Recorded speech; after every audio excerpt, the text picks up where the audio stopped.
Pack your bags. We are headed to a rugged, beautiful country in Central America, known for its rainforests, beaches, and wildlife, and for its coffee.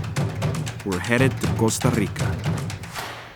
Located between Nicaragua and Panama, the country is home to tens of thousands of coffee farms, including the only Starbucks-owned coffee farm in the world, which sits at the foot of the spectacular Boas volcano. It's called Hacienda Alsacia. Beautiful, right? The future of coffee is at a bit of a crossroads. There are more coffee drinkers in the world than ever before, yet each year, problems like climate change, disease, and diminishing natural resources can make the business of coffee farming harder and harder. Año con año y día con día tenemos que seguir investigando y viendo de qué manera hacemos la forma más rentable de producir café. Starbucks purchased Hacienda Alsacia in 2013 to better understand these challenges and to look for solutions. Since then, the farm has become a hub of research and discovery. Discoveries agronomist Carlos Mario hopes will help coffee farmers all over the planet. Open source agronomy is to really share information and seeds. Sustainability is critical to improve the living conditions for the farmers.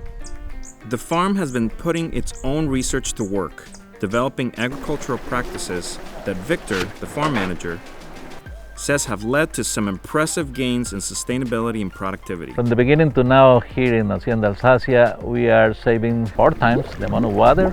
We are saving more than 50% the amount of power, and then having doubled the coffee production here on the farm. One of the most interesting things happening in Hacienda Alsacia is on a plot of coffee trees that has earned the nickname El Paraíso. On this plot, Victor and his team are using all sorts of new and interesting techniques for everything from soil management to pruning, and it's working.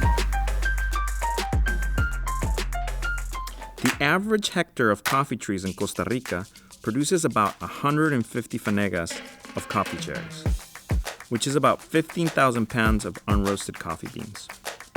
The average at Hacienda Alsacia produces even more, 240 fanegas.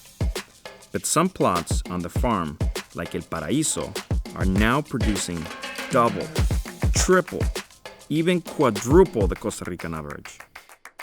The branches of the trees on El Paraíso are so thick with cherries that farm manager Victor says they look more like corn cobs than coffee trees. Corn cob. Another interesting thing happening at the farm is science. Lots of science. For years, Carlos Mario has been working to create new coffee tree hybrids that are resistant to some of the devastating side effects of climate change, like the deadly fungus coffee leaf rust. He combines the strongest trees with the most desirable characteristics to create tough little seedlings built for a changing future. This is a really old-fashioned process that has been implemented for many different crops. It's something that you can teach to farmers. Carlos Mario is doing what bees already do, just more purposefully. Each new generation of his hybrid coffee trees is stronger and more ready to resist deadly coffee leaf rust and withstand the stresses of climate change. But what about other farms and other farmers? Starbucks buys coffee from more than 400,000 farmers in more than 30 countries.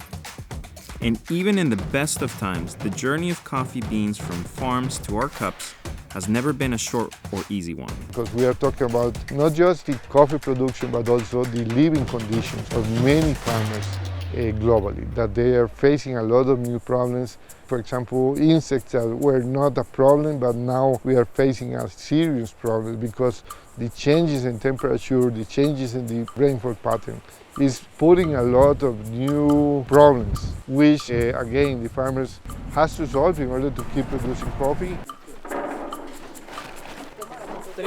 Ya que en mi familia soy la 7ª generación productora de café, puntos más complicados que tenemos ahorita es el problema con la roya y el cambio climático. El cambio climático sí nos ha perjudicado, entonces uno a veces ha pensado en decir, no, ya no voy a sembrar más café, ya no me... I'm the fourth generation of coffee growers, so I feel lots of responsibility to keep going, to keep the business going. Que cada grano de café, cada panega de café, cada cajuela que uno saca día con día es para alguna persona en algún lado del mundo, lo está disfrutando, está tomando una taza de café.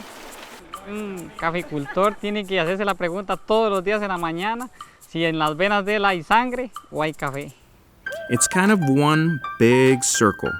Hacienda Alsacia shares its agronomy research, innovative farming practices, and disease-resistant coffee seeds in trees with farmers all over the world, so their farms can be more productive and sustainable, which means they can grow even more delicious coffee for Starbucks to buy and for you to drink, which means coffee farmers have more money to support their families and communities.